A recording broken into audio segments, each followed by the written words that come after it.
Hey, this is Shauna. Today I'm going to go over some ways to help you get into crow or crane pose. Before we get started, I'm going to go ahead and lose my new Jed North sweatshirt and show the rest of my outfit while you can see what's happening in my body a little bit better.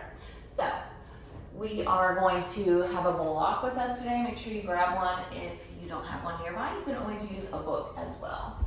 We'll get started on your back so you can take your weight all the way down. Before you get onto the wrists, make sure you've always got a wrist warm up that's gone on first. But we'll start on our back today so you can find the shape. You're taking your feet up, you're taking your hands up. From here, find a hollowness through the belly. You're finding that scoop. Your tailbone's gonna come up just a little bit and you'll find the arms reaching to the sky. So you're finding protraction, pulling the shoulder blades apart. You're pulling down through the core. From here, you're pulling the knees in. So depending on where you are, your legs might not come down very far, and that's fine. We're going to where you're working today. So you're trying to keep the big toes together. They might come apart a little bit as well. You're pulling in and down and pushing up. So the two parts of the body are doing something different.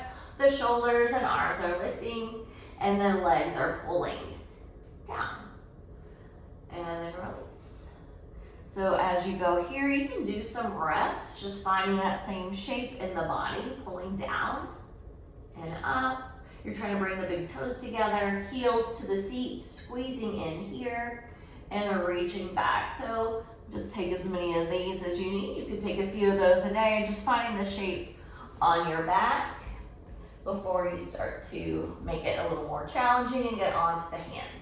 So again, once your wrists are warmed up, you can grab your block for a few different drills that we can go over here. So once you have your block, you can, Fluffy was about to sneeze, you can take the block in front of you if you've kind of got the lift happening and you're afraid of falling to hit your face. You can also use a pillow or something like that.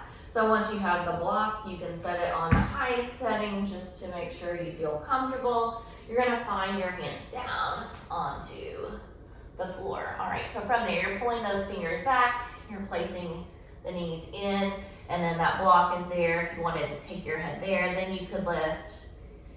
Just don't make sure you don't make that a crutch and use it all the time. So you don't wanna train yourself to go that far forward. But if you want to try it a couple of times because you feel like you could lift that way, you could. But eventually, of course, you want to have the block lower so that it's just there. You take it out further. It's just there in case you fall. So you don't want it to just be there and use it as a way to be reliant upon it, right? Make sure that those hands are pulling back and in. You've got those little spider or cupcake fingers. You have that suction sound that can happen in the palms as well. So when you go forward, the fingertips are your brakes in this pose as well. Once you feel comfortable to remove the block, if you're still good there, you can always go into a tripod if you're comfortable with that. I don't really do that very much anymore, but I can show you. So when you're here, if you feel like you're going to fall or you just want to make it a fun transition to tripod, you can tuck your chin to chest and then your head will reach down to the crown of the head. And then that can be an exit strategy. If you do remove the block and you're afraid that you're going to fall, you'll just have to think chin to chest, crown of the head to the floor. So if you're having trouble lifting the feet, you want to make sure that you're not just trying to plop up and then down. You don't want to use momentum, you want to find the core. So even if you're just sitting right here, but you can feel all of your body working, you're going to build and be able to lift off a lot faster than just plopping up and down.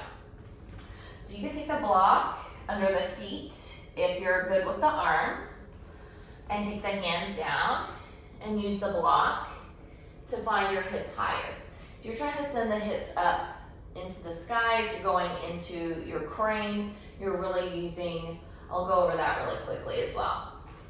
So for your crow, you're gonna be lower and just working to find flight here. Once you're working on your crane, You're trying to straighten the arms out, and then you're finding that nice lean in.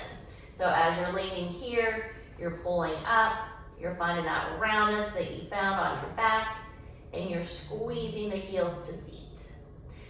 From here, if you're working on just lifting the legs, you can take an alternating lift. So the block's just gonna take the hips higher than being on the floor. So you can take one heel to seat, squeeze it up and in, and then bring that foot down. You're switching, you're just alternating there.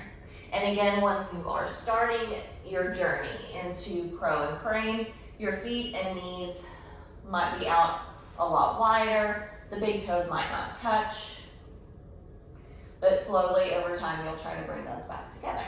So once you have gotten that alternating lift, you might be able to pick it up on that higher surface and squeeze to lift.